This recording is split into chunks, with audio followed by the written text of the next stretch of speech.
October 14, 1066. On a hill near the English town of Hastings, one of the most famous battles in history came to an end. King Harold Godwinson was dead. The English army was broken, and William of Normandy had won. But here is the part most people forget.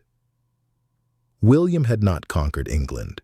He had only won one battle, because after Hastings, England exploded into rebellion, and William was about to begin one of the most brutal takeovers in medieval history. Before we uncover how William crushed an entire kingdom, make sure to like and subscribe for more forgotten moments in history. Now, let's return to 1066. When Harold Godwinson fell at Hastings, England suddenly had no king. William expected the English nobles to surrender immediately. After all, he had defeated their army. But England was not France.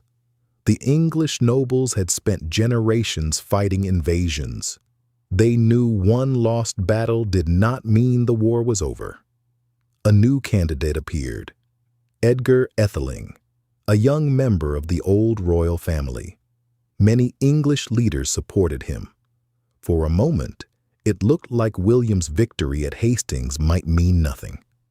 The Norman Duke had crossed the sea, only to discover that taking England was much harder than winning England. William knew he could not wait. If England united behind another king, his invasion would collapse. So he moved quickly. The Norman army marched toward London. Along the way, William captured important towns and forced local leaders to surrender. The English nobles realized something terrifying. The Normans were not leaving. This was not a raid. This was a takeover. Eventually, London surrendered. On Christmas Day, 1066, William of Normandy was crowned King of England. But outside Westminster Abbey, a mistake almost ended everything. During William's coronation, Norman soldiers surrounded the abbey. Inside, the crowd shouted their approval, but the guards outside misunderstood the noise. Thinking the English were attacking, they set fire to nearby buildings. Panic spread through London. The ceremony nearly became a disaster. William survived, but the message was clear. The new king was ruling a country that hated him, and England was ready to fight. Across England, resistance erupted. In the north, powerful nobles refused Norman control. Castles were attacked. Norman officials were killed.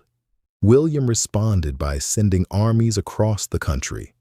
But every rebellion created another problem. The English knew the land. The Normans did not. So William changed strategy. He built castles, hundreds of them, massive stone fortresses that controlled towns and roads. The famous Tower of London became one of the symbols of Norman power. Where English kings had ruled through loyalty, William ruled through fear. Then came William's most infamous decision. The north of England refused to submit. Rebellion after rebellion threatened Norman rule. So William launched a campaign that would become known as the Harrying of the North. From 1069 to 1070, Norman armies destroyed settlements across Yorkshire and surrounding regions. Villages were burned, crops were destroyed, livestock was slaughtered. Thousands died from violence and starvation. The goal was not simply to defeat rebels, it was to make rebellion impossible. The North would remember William's rule for generations. By 1071, the last major resistance had collapsed. William had done what no foreign conqueror had done since the Vikings. He had taken England, but he also transformed it forever. The old Anglo-Saxon ruling class was almost completely replaced. Norman nobles received English lands. French became the language of the elite. Castles appeared across the kingdom, and a new society was born. England was no longer Anglo-Saxon, it was Norman. William the Conqueror won the crown at Hastings. But Hastings was only the beginning. The real conquest happened afterward, through castles, through armies, through fear. William did not simply defeat England.